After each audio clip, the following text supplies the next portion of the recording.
அன்பார்ந்த ஜோதிட ஆர்வலர்களுக்கு என் அன்பு வணக்கங்கள். இன்று ஒருவருடைய ஜாதகத்தில் 4ஆம் பாவகாதிபதி 8ஆம் பாவத்தில் இருந்தால் அந்த ஜாதகருக்கு என்ன பலன்கள் கிடைக்கும், என்ன பலன்கள் கிடைக்காது என்பதை சுருக்கமாக பார்ப்போமா?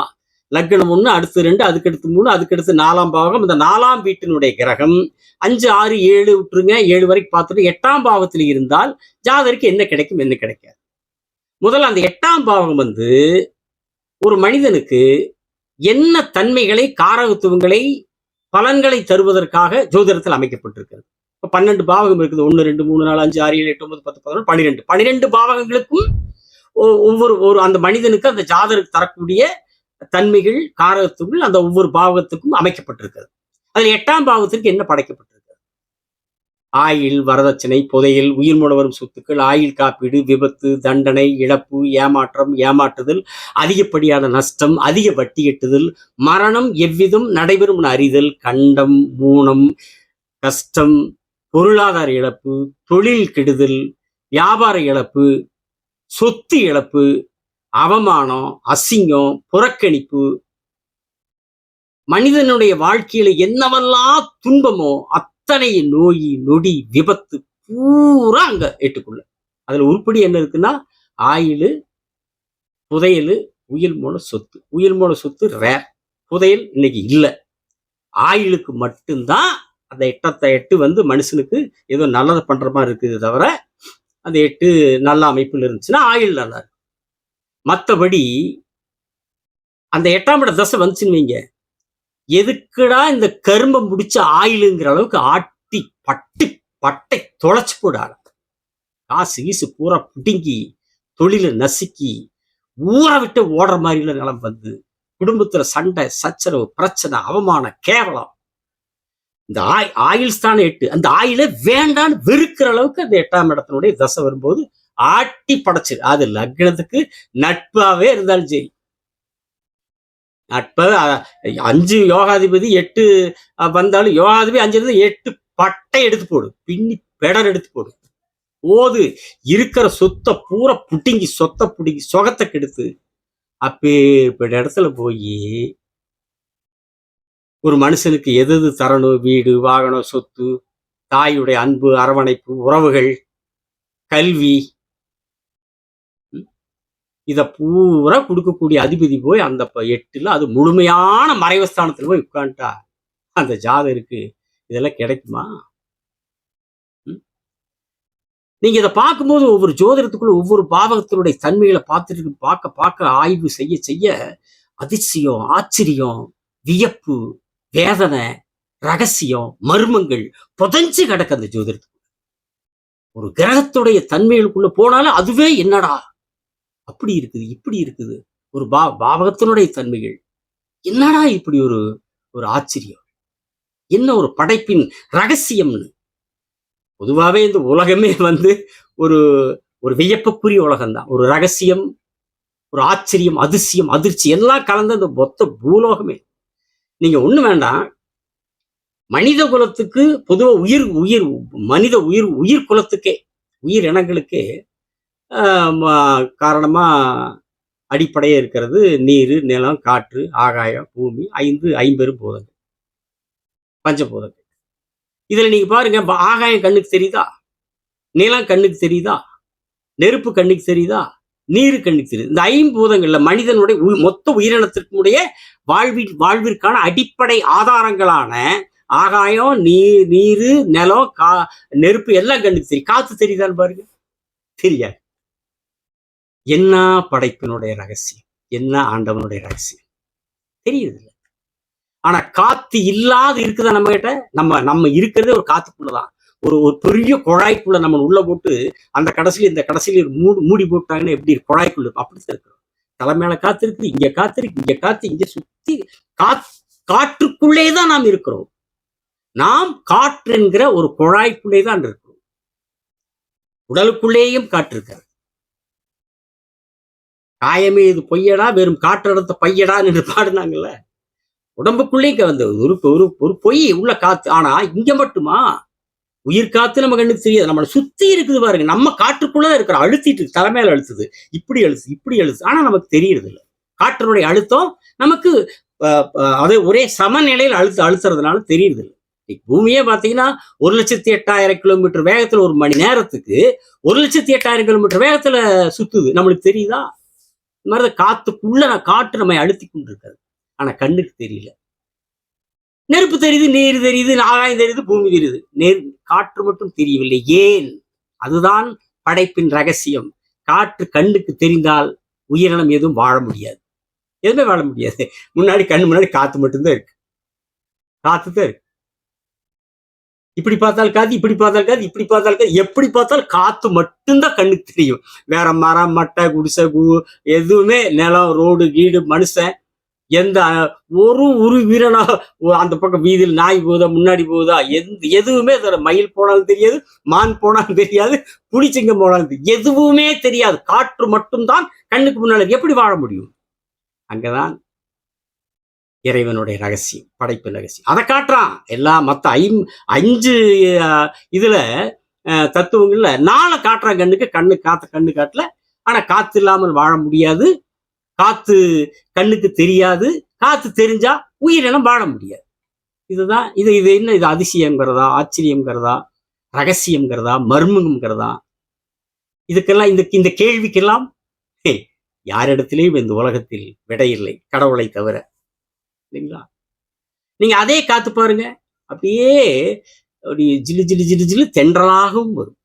அது வெய்ய காலத்துல வெயில் அலைஞ்சிட்டு அப்படியே பொழுதுக்கு அலைஞ்சிட்டு வந்தா அந்த மாலை நேர தென்றல் அப்படியே மயங்க செய்யக்கூடிய தென்றல் அப்படியே தவழ்ந்து வரும் பாருங்க. அந்த தென்றல் அப்படி தவழ்ந்து வந்து நம்மை அப்படி ஆற தழுவி எடுத்து இதயத்தில் ஆனந்த இன்ப வெள்ளத்தை ஊற்றெடுக்க செய்து நம்மை மகிழ்ச்சி வெள்ளத்தில், மகிழ்ச்சி வானில் நீந்த செய்கிறதே அந்த சிறு சிறு சிறுப்பான தென்றல். அது காற்றுதான். அதே காத்த பாருங்க, சூறாவளியா சுழல சுழந்து அடிச்சுன்னா அந்த காத்துக்குள்ள சிக்கிற மரம், மட்டை, கூடை, தகர கிகர, குடிசை ஓடுகிட்டு பட்டை பறக்கும். பார்த்துருக்கிறீங்களா? எல்லாம் பறக்கு. அந்த காத்துக்குள்ள சிக்கிடுதெல்லாம் பறக்கு. சட்டால் புட்டால் சத்தம் தெரிக்கு. சூறைக்காற்று, சுழல் காற்று. அப்படியும் அதே காற்று வருகிறது. அதே காற்றுதான் மிகப்பெரிய கட்டடங்களை எல்லாம் அடிச்சு நொறுக்கி தூளாக்கி அப்பார்ட்மெண்ட்டாவது, மாடியாவது, உப்பரியாவது அடிச்சு கிப்பலாவது கப்பலை கவுத்தெறிகிற புயல் காற்று. இதுதான் பிரபஞ்சத்தினுடைய படைப்பின் ரகசியம். நம்ம வாழ்க்கையிலேயே நம்மளும் வாழ்க்கையில எல்லாருமே சந்திச்சிருப்போம். தென்றலையும் வாழ்க்கையில் சந்திச்சிருக்கிறோம், சூறாவளியும் சந்தித்திருக்கிறோம், புயலையும் சந்தித்திருக்கிறோம். இப்படிப்பட்ட வாழ்க்கை அமைப்பிலேயும் கடவுள் எத்தனையோ ரகசியங்களை வைத்திருக்கிறார். ஜோதிடத்துக்குள்ளேயும் எத்தனையோ ரகசியங்களை வைத்திருக்கிறார். அதை ஆய்வு செய்ய ஆண்டவனுடைய படைப்பில் என்ன அதிசயம். இப்ப 4ஆம் அதிபதி 8ல போய் இருக்கிறார்.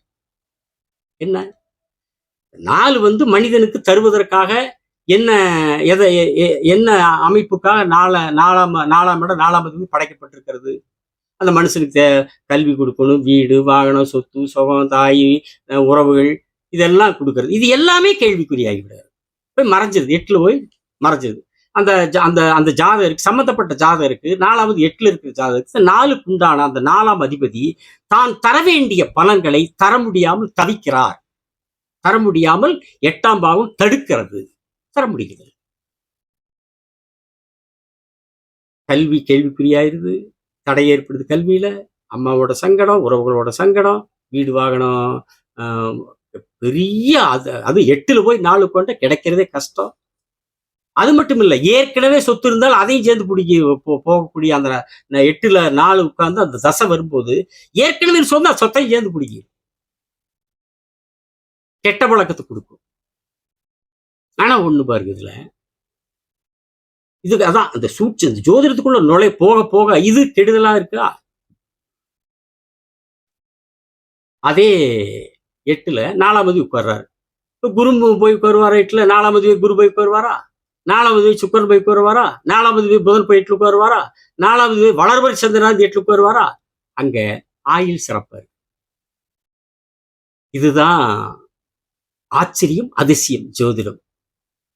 8 ஒரு மனுஷனுக்கு எதுவெல்லாம் வேண்டாமோ அதை கொடுக்கும். 4ஆம் அதிபதி உட்கார்ந்தா அவருடைய பலன்களை, அவருடைய ஆதிபத்தியம், அவர் 4ஆம் ஆதிபத்தியம். அந்த ஆதிபத்தியம் அந்த 4ஆம் பாவகத்திற்குரிய பலன்கள் 8ஆம் பாவத்தில் தடுக்கப்பட்டு விடுகிறது. கிடைத்தாலும் போராட்டமாக இருக்கிறது. அது நிக்குமாங்கிறது சந்தேகம். ஆனா அந்த 8ல போய் சுபகிரகங்கள் உட்கார்கிற போது சிறந்த ஆயுளை கொடுத்து விடுகிறார்கள். நல்ல ஆயுள். சனியும் நல்லா இருந்துட்டாருன்னு வைங்க, சனி பகவானும் சூப்பரான பரிபூரணமான ஆயுள். பரிபூரணமான ஆயுள் கிடைச்சு. லக்னாதிபதி வலுவா இருந்து 8ல குரு 4ஆவது, அது 8ல 4ஆவது ஆயுத்த உட்காரணுங்கிறது இல்லை. 8ல மொத்தம் எந்த லக்னமா இருந்தாலும் 8ல சுபகிரகம் குருவோ சுக்கரனோ புதனோ வளர்வரை சேர்ந்து உட்கார்ந்து ஆயுள் நல்லா இருக்கு. சனி பகவானும் நல்லா இருந்து லக்னாதிபதி நல்லா இருந்தா போதும் போதுங்கிற அளவுக்கு ஆயுள். அப்படி ஒரு சிறப்பு சுபகிரகம் 8ல் உட்காருகிற போது இருக்கிறது. அதே அசுபகிரகம் உட்காருகிற போது அந்த அசுபகிரகத்தோடு சுபகிரக தொடர்பு ஏற்பட்டுறணும். சரிங்களா? இப்படி ஒரு ஒரு ஒரு நல்ல பலனும் ஆயுளுக்கு நல்ல பலன் இருக்கு. அது மட்டும் இல்ல, 8ல சுபகிரகம் இருக்குன்னு வைங்க, நல்ல குடும்பத்து வாழ்க்கை துணை கிடைக்கும். 7க்கு 2ஆம் இடம் மனைவியினுடைய அல்லது கணவனுடைய குடும்பத்தை குறிக்கிறது. 7 ஒரு ஜாதகருக்கு ஆணா இருந்தா மனைவி குறிக்கும், பெண்ணா இருந்தா கணவனை குறிக்கும். அப்ப அந்த 8ஆம் இடங்கிறது கணவனுடைய குடும்பத்தையும், ஆணுக்கு மனைவியுடைய குடும்பத்தையும், பெண்ணுக்கு கணவனுடைய குடும்பத்தையும் குறிக்கும். அப்போ 8ஆம் இடத்துல சுபகிரகம் உட்கார்கிற போது கிடைக்கிற வாழ்க்கை துணை, ஆணுக்கா இருந்தால் ஆணா இருந்தால் பெண், பெண்ணா இருந்தால் பெண், கிடைக்கிற வாழ்க்கை துணை நல்ல குடும்பத்து வாழ்க்கை துணையா இருக்கும். அசுபகிரகம்னு வைங்க, பிரச்சனைக்குரிய குடும்பமா இருக்கு. இதுக்குள்ள இது இப்படி ஒரு பலன் இருக்கு. அது மட்டும் இல்ல, 8ல சுக்கிரன் இருந்தா ஆண் ஜாதகத்திலிருந்து நல்ல வரதட்சணை கிடைக்கும். பொண்டாட்டி வீட்டுல நல்ல செல்வம் கிடைக்கும், நிறைய பணம் கிடைக்கும். சுக்கிரன் மனைவிக்குரிய காரகம் அல்லவா, 8ல் உட்கார்ந்தா பொண்டாட்டி குறிக்கிற குடும்பம் அல்லவா. அதனால அங்க இருக்கும் போது நல்லா இந்தாங்க மாப்பிள்ள, இந்தா இந்த வைங்க நிறைய குடும்பம் பணம் கொடுப்பாங்க. இது நல்லவனா இருந்துட்டாருன்னா, இல்ல மாமா இல்ல அத்தை போதுக்கிறதுக்கு நீங்க கிட்ட இருக்குதுன்னு சொல்லிடுவாங்க. அப்புறம் சரியில்லாத புடுகுன்னு புடுங்குவா. அதுக்குள்ள வேண்டாம், அது அது அப்புறம் அதுக்கு ஒரு தனி காணொலி ஆகி போயிடாது. அதே மாதிரி 8ல குரு இருந்தாருன்னு வைங்க, பணக்கார சம்பந்தம் கிடைக்கும். சுக்கிரனும் பணம் தான், செல்வம் தான். குருவும் பணம், குரு பெரும்பணம் அல்லவா. அதனால நல்ல பணக்கார சம்பந்தம் 8ல குரு இருக்கும்போது, அது 4ஆவது 8ல் இருந்தாலும் சரி, அல்லது எந்த லக்னமா இருந்தாலும் 8ல் சுக்கிரன் இருந்தாலும் மனைவி வீட்டுல நல்ல வரதட்சணையோட கிடைக்கும். குரு இருந்தாருன்னா பெண் ஜாதகமா இருந்தாலும் பணக்கார குடும்பத்துல கணவன் வருவார், புருஷன் வருவார். ஆண் ஜாதகமா இருந்தாலும் 8ல் குரு இருந்தா பணக்கார பொண்டாட்டி வருவா. சரிங்களா? இப்படிப்பட்ட பலன்களும் அதுல இருக்கு. நீங்க சரி 4ஆம் அதிபதி 8ல போய் மறைஞ்சிடுறாரு. ஆனா 4ஆம் பாவகம் சுபகிரகத்தினுடைய தொடர்பு கிடைச்சு, புதன் நல்லா இருந்தா சுபகிரக தொடர்பு கிடைச்சு 4ஆம் பாவகம் சிறப்பாயிருச்சுன்னு வைங்க, நல்லா ஏதோ ஒரு சுபகிரகத்தை தொடர்பு கிடைச்சு பலமாயிருச்சுன்னு வைங்க, ஓரளவுக்கு இந்த 4 8ல மறைஞ்ச அந்த பாதிப்பு குறையும். அதுவும் புதன் நல்லா இருந்தா கல்வியை பத்தி பிரச்சனை இல்லை, கல்வி அருமையா கிடைச்சிடும். அதே மாதிரி நம்ம சுக்கரன் நல்லா இருந்தாலும் வீடும் கிடைச்சிடும். அப்புறம் தாயோட உறவுகளோடு இருக்கிறதுக்கு சந்திரன் வளர்வரை சந்திரனா இருந்தா அந்த கெடுபடம்லாம் கொஞ்சம் குறைஞ்சிடும். 4ஆம் அதிபதி 8ல மறைஞ்சிட்டா 4ஆம் பாவகம் நல்லா இருந்து 4ஆம் பாவகத்தோட சுபகிரகத்தோட தொடர்புகள் கிடைச்சிட்டா ஓரளவுக்கு அந்த பெரும்பாலும் அந்த கெடுபடம்லாம் குறைஞ்சு போயிடும். ஆனாலும் அந்த 4ஆம் இடத்தினுடைய தசை வரும்போது நீங்க உங்க உள்ளூருக்குள்ள ஒரு நல்ல ஜோதிடரை பார்த்து உங்க பலனை பார்த்துக்கணும். யாருக்காவது 4ஆம் அதிபதி 8ல் இருந்து 4ஆம் பாவகம் சுபத்துவம் ஆயிருது, கரெக்ட், நல்ல சுபத்தன்மை அடைஞ்சிருது, சுபகிரகத்தினுடைய இருக்கிறதோ அல்லது பார்க்கறதோ கிடைச்சிருது. புதனும் நல்லா இருக்கிறாரு, சுக்கிரனும் நல்லா இருக்கிறாரு, எல்லாம் நல்லா இருக்கிறாங்க, கல்வியில பிரச்சனை இல்லை, வீடு வாசல் நல்லா கிடைச்சிருது. ஆனாலும் இந்த 4ஆம் அதிபதி தசை வரும் பாருங்க, அப்ப போய் நீங்க ஒரு நல்ல ஜோதிடர்கிட்ட ஜாதகத்தை பார்த்துக்கணும். பார்த்து அவருக்கு சொல்ற மாதிரி அந்த ஒரு அமைப்புகளை நீங்க உள்வாங்கி அதை மாதிரி நீங்க செயல்படுத்தணும். ஆனா இப்ப 4ஆம் அதிபதி 8ல மறைஞ்சிடுறாரு. 4ஆம் பாவகம் சுபகிரக தொடர்பு ஏற்பட்டு வலுவடைஞ்சிருது, புதன் வலுவடைஞ்சிடறாரு, சுக்கரன் வலுவடைஞ்சிடறாரு, வீடு பாகம் நல்லா கிடைச்சது, ரைட். இதுலயே இன்னொரு ஒரு கெட்ட பலனும் இருக்கு. இப்ப 4ஆம் அதிபதி மறைஞ்சு 4ஆவது மறைச்சிடுறாரு, குருவும் புதனும் மறைஞ்சிட்டாங்கன்னு வைங்க, உயர்கல்வி கிடையாது, கேள்விக்குரியாயிரு. அந்த 4ஆம் அதிபதி 8ல மறைஞ்சிடுறாரு. 4ஆம் அதிபதி மறைஞ்சு சுக்கிரனும் சந்திரனும் மறைஞ்சிட்டாங்கன்னு வைங்க, அந்த ஜாதகருக்கு பெண்களால் எந்த சந்தோஷம் கிடைக்காது. குரு புதனும் மறைஞ்சா எப்படி? சந்திரனும் சுக்கிரனும் 2 பேரும் 4ஆம் அதிபதி மறைஞ்சு அவங்களும் ஜாதகத்துல மறைஞ்சிருந்தா, அந்த ஆண் ஜாதகமா இருந்தா பெண்களால் எந்த சந்தோஷம் கிடைக்காது. அந்த 4ஆம் அதிபதி மறைஞ்சு செவ்வாய் 8லயோ 12லயோ மறைஞ்சு அல்லது நீசமாயிட்டான்னு வைங்க, சொத்து இருந்தா கூட அந்த சொத்தும் படிப்படியா போயிடும். இப்படிப்பட்ட பலனும் அதுல இருக்கு. 4ஆம் அதிபதி மறைஞ்சு 4ஆம் பாவக சுபகிரக தொடர்படைஞ்சு புதன் நல்லா இருந்து சுக்கிரன் நல்லா இருந்து செவ்வாயுமே நல்லா இருந்துட்டு எல்லாமே அந்த அந்த 4ஆம் அதிபதியால் தர முடியாத பலன்களை இந்த 4ஆம் பாவகமும் இந்த சுபகிரகங்கள் கொடுத்துரும். அதனால அப்படி ஒரு நல்ல அமைப்பு எல்லோருக்கும் அமைய வேண்டும், எல்லோருக்கும் எல்லாமும் கிடைக்க வேண்டும். கடவுளுடைய அருளோடு எல்லோரும் நல்ல நிம்மதியான மன நிறைவான வாழ்க்கை வாழ வேண்டும்.